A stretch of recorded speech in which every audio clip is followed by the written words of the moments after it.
പുറപ്പാട് പുസ്തകം അധ്യായം 5. അതിൻ്റെ ശേഷം മോശയും അഹ്റോനും ചെന്ന് ഫറവോനോട്, മരുഭൂമിയിൽ എനിക്ക് ഉത്സവം കഴിക്കേണ്ടതിന് എൻ്റെ ജനത്തെ വിട്ടയക്കണം എന്നീ പ്രകാരം ഇസ്രയേലിൻ്റെ ദൈവമായി യഹോവ കൽപ്പിക്കുന്നു എന്ന് പറഞ്ഞു. അതിന് ഫറവോൻ, ഇസ്രയേലിനെ വിട്ടയപ്പാൻ തക്കവണ്ണം ഞാൻ യഹോവയുടെ വാക്ക് കേൾക്കേണ്ടതിന് അവൻ ആര്? ഞാൻ യഹോവയെ അറിയുന്നില്ല, ഞാൻ ഇസ്രയേലിനെ വിട്ടയക്കുകയുമില്ല എന്ന് പറഞ്ഞു.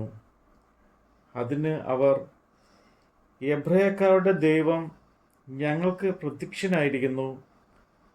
അവൻ മഹാമാരിയിലോ വാളാലോ ഞങ്ങളെ ദണ്ഡിപ്പിക്കാതിരിക്കേണ്ടതിന് ഞങ്ങൾ 3 ദിവസത്തെ വഴി മരുഭൂമിയിൽ പോയി ഞങ്ങളുടെ ദൈവമായ യഹോവയ്ക്ക് യാഗം കഴിക്കട്ടെ എന്ന് പറഞ്ഞു.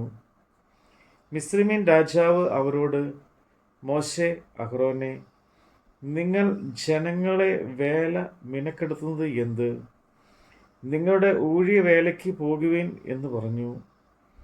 ദേശത്ത് ജനം ഇപ്പോൾ വളരെയാകുന്നു. നിങ്ങൾ അവരെ അവരുടെ ഊഴിയ വേല മിനക്കെടുത്തുന്നു എന്നു ഫറവോൻ പറഞ്ഞു. അന്ന് ഫറവോൻ ജനത്തിൻ്റെ ഊഴിയ വിചാരകന്മാരോടും പ്രമാണികളോടും കൽപ്പിച്ചത് എന്തെന്നാൽ, ഇഷ്ടിക ഉണ്ടാക്കുവാൻ ജനത്തിന് മുമ്പിലത്തെ പോലെ ഇനി വൈക്കോൽ കൊടുക്കരുത്. അവർ തന്നെ പോയി വൈക്കോൽ ശേഖരിക്കട്ടെ.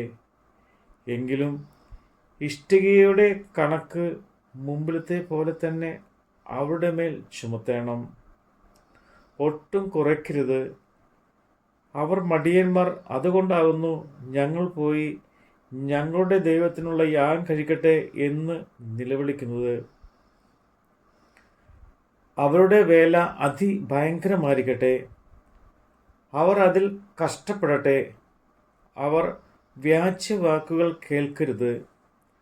അങ്ങനെ ജനത്തിൻ്റെ ഊഴിയ വിചാരകന്മാരും പ്രമാണികളും ചെന്ന് ജനത്തോട്, നിങ്ങൾക്ക് വൈക്കോൽ തരികയില്ല, നിങ്ങൾ തന്നെ പോയി കിട്ടുന്നിടത്തു നിന്ന് വൈക്കോൽ ശേഖരിക്കുവിൻ, എങ്കിലും നിങ്ങളുടെ വേലയ്ക്ക് ഒട്ടും കുറയ്ക്കുകയില്ല എന്ന് ഫറവോൻ കൽപ്പിക്കുന്നു എന്ന് പറഞ്ഞു.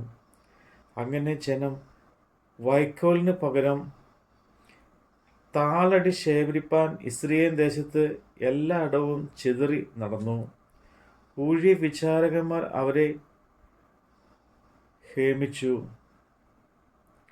വൈക്കോൽ കിട്ടി വന്നപ്പോൾ ഉള്ളതിന് ശരിയായി നിങ്ങളുടെ നിത്യവേല ദിവസവും തികയ്ക്കണം എന്ന് പറഞ്ഞു. ഫറവോന്റെ ഊഴിയ വിചാരകന്മാർ ഇസ്രയേൽ മക്കളുടെ മേൽ ആക്കിയിരുന്ന പ്രമാണികളെ അടിച്ചു. നിങ്ങൾ ഇന്നലെയും ഇന്നും മുമ്പിലത്തെ പോലെ ഇഷ്ടിക തികയ്ക്കാത്തത് എന്ത് എന്ന് ചോദിച്ചു. അതുകൊണ്ട് ഇസ്രയേൽ മക്കളുടെ പ്രമാണികൾ ചെന്ന് ഫറവോനോട് നിലവിളിച്ചു, അടിയങ്ങളോട് ഇങ്ങനെ ചെയ്യുന്നത് എന്ത്? അടിയങ്ങൾക്ക് വൈക്കോൽ തരാതെ ഇഷ്ടിക ഉണ്ടാക്കുവിൻ എന്ന് അവർ പറയുന്നു. അടിയങ്ങളെ തല്ലുന്നു. അത് നിന്റെ ജനത്തിന് പാപമാകുന്നു എന്ന് പറഞ്ഞു. അതിന് അവൻ, മടിയന്മാരാകുന്നു നിങ്ങൾ, മടിയന്മാർ, അതുകൊണ്ട് ഞങ്ങൾ പോയി യഹോവയ്ക്ക് യാഗം കഴിക്കട്ടെ എന്ന് നിങ്ങൾ പറയുന്നു.